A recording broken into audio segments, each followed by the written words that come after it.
Bismillahirrahmanirrahim. Assalamualaikum warahmatullahi wabarakatuh. Alhamdulillah wassalatu wassalamu ala rasulillah wa ala alihi wa sahbihi wa mawala amma ba'du. Ikhwan sekalian, kelas 10 IPS, semoga Allah subhanahu wa ta'ala memberikan kemudahan bagi kita dalam pelajaran kali ini. Pada kesempatan kali ini kita akan belajar tentang bait yang ketujuh dari Manzumah Baiquniyah. Saya bacakan, saya terjemahkan dan mohon diperhatikan agar mudah untuk dipahami.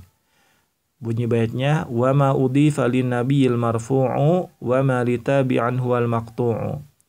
Wa ma udhifa, dan sesuatu yang dinisbatkan ilin nabiyyi, kepada nabi, apapun penisbatannya, apakah itu perkataan disebutnya perkataan nabi, apakah itu pekerjaan perbuatan disebutnya perbuatan nabi, apakah itu sifat disebutnya sifat nabi, apakah itu keputusan disebutnya keputusan nabi. Nah, dinisbatkannya kepada nabi maka disebut dengan marfu'. Lalu wa ma litabi'in huwal maqtu', dan sesuatu yang dinisbatkan kepada tabi'in, maka sesuatu di sini apapun juga, yaitu perkataan dan perbuatan. Apabila perkataan itu adalah dinisbatkan dikembalikan kepada tabi'in, seorang tabi'in, disebutnya maqtu. Apabila perbuatan tersebut dikembalikan kepada tabi'in, disebutnya maqtu. Lalu apa yang dimaksud dengan tabi' di sini, yaitu man laqiya as-sahabi mu'minan bihi wa mata 'ala dzalik. Yaitu seseorang yang bertemu dengan salah seorang sahabat Nabi dan dia dalam keadaan beriman dan meninggalnya juga dalam keadaan beriman. Maka itu disebut dengan seorang tabi'in. Maka apabila perbuatan tabi'in dan perkataan tabi'in itu dikembalikan apabila ada perkataan atau perbuatan dinisbatkan kepada tabi'in alias perbuatan itu adalah perbuatan seorang tabi'in atau perkataan tersebut adalah perkataan seorang tabi'in, maka disebutnya dengan hadis maqtu'. Nah, maka di sini disebutkan mayur wa minal kalam yanqasimu ila salasati aqsam. Mayur wa minal kalam yanqasimu ila salasati aqsam. Jadi perkataan yang diriwayatkan itu terbagi menjadi 3 berdasarkan kemana dia dinisbatkannya. Harusnya ini dibagi 4 ya. 1, yang pertama adalah ma yudhafu ila Rasulillah sallallahu alaihi wasallam, yang dinisbatkan kepada Rasulullah sallallahu alaihi wasallam. Wa hadza yusamma bil marfu', maka hadis tersebut dinamai dengan marfu', sama seperti bait yang ini. Wa ma udhifa lin nabil marfu'. Yang kedua, ma yudhafu ila sahabi, sesuatu yang dinisbatkan kepada sahabat Nabi. Wa hadza yusamma bil mauquf, ini dinamai dengan mauquf. Yang ketiga, ma yudhafu ila tabi'in, sesuatu yang dinisbatkan kepada tabi'in. Wa hadza yusamma ma yusamma bil maqtu', ini ada kesalahan, bukan munqati tapi maqtu'. Nah, sesuatu yang dinisbatkan kepada tabi'in baik perkataan ataupun perbuatan dinamai dengan maqtu'. Dan ada lagi satu lagi, yaitu apabila suatu perkataan dan apabila ada perkataan dinisbatkan kepada Allah Subhanahu wa taala selain Al-Qur'anul Karim, maka disebut dengan hadis qudsi. Nah, ini yang bagian keempat. Lalu disebutkan di sini walaysa minha hujjatun illal marfu' ila Rasulillah sallallahu alaihi wasallam. Dan yang tidak ada yang menjadi hujjah dari 3 ini, dari marfu, mauquf, maqtu', kecuali apa? Kecuali yang marfu kepada Rasulullah sallallahu alaihi wasallam, kecuali yang dinisbatkan kepada Nabi sallallahu alaihi wasallam. Kenapa? Karena perkataan perbuatan sahabat Nabi itu bukan wahyu, perkataan tabi'in dan perbuatan tabi'in bukan wahyu, sedangkan perkataan Nabi dan perbuatan Nabi dan keputusan Nabi itu adalah wahyu. Amma qaulu sahabi, sedangkan perkataan sahabat, fahuwa wahidun, maka dia tidak lepas dari salah satu 3 perkara ini. Yang pertama, kaunuhu qaulan mahdhun lahu, yaitu perkataan sahabat yang murni adalah perkataan darinya.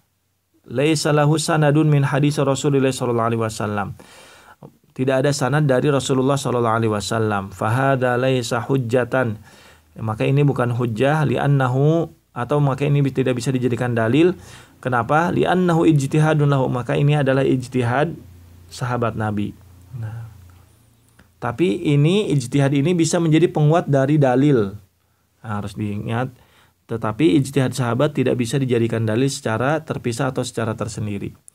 Yang kedua, kaunuhu fi asbabin nuzul fayuqbalu bayanan lidzalika, yaitu perkataan sahabat Nabi yang menjadi sebab turunnya ayat asbabun nuzul. Maka bagaimana sikap kita terhadap perkataan Nabi ini yang menjadi sebab turunnya ayat tersebut? Maka fayuqbal, maka diterima. Kenapa? Bayanan lidzalika, sebagai penjelas dari ayat yang turun itu. Terus selanjutnya yang berikutnya adalah an yakuna fi umuril ghaib aw alamatus sa'ah, yaitu perkataan sahabat Nabi yang berkaitan tentang perkara-perkara yang gaib atau tanda-tanda hari kiamat. Nah, alamatus sa'ah, tanda-tanda hari kiamat. Bagaimana penulis ini? Ya, dikatakan wa indi annahu laysa hujjah, dan menurut saya ini bukan hujjah atau bukan dalil. Kenapa? Liimkani ijtihadi sahabah fi dzalika katafsirin linusus wallahu alam. Karena memungkinkan sahabat untuk berijtihad dalam bidang itu, seperti menafsirkan ayat, wallahu alam. Nah, tapi ini perlu digarisbawahi, yang ketiga ini tidak harus dirinci lagi. Kenapa? Karena di dalam kitab Taisir Mustalahil Hadis kelas 11 itu disebutkan bahwa apabila ada perkataan sahabat Nabi yang berkaitan tentang perkara-perkara yang gaib atau baik di masa lalu ataupun di masa yang akan datang, maka itu ya, dan sahabat tersebut banyak meriwayatkan hadis dari Nabi dan tidak meriwayatkan hadis-hadis yang sifatnya Israiliyat berasal dari Yahudi dan Nasrani, maka dia diterima sebagai hujjah. Nah, yang inilah yang disebut dengan al-marfu'u hukman. Hadisnya itu adalah hadis mauquf. Kenapa? Karena ini adalah perkataan sahabat Nabi, tetapi disikapi sebagai hadis marfu, sama seperti perkataan Nabi SAW. Karena ada beberapa sebab, dan itu rinciannya di kitab usul fiqh. Antum bisa belajar tentang qaulus sahabi. Itu saja yang bisa kita pelajari pada kesempatan kali ini. Semoga ada manfaatnya. Kita tutup dengan kafaratul majalis. Subhanakallahumma bihamdika asyhadu an la ilaha illa anta astaghfiruka wa atubu ilaik. Wassalamualaikum warahmatullahi wabarakatuh.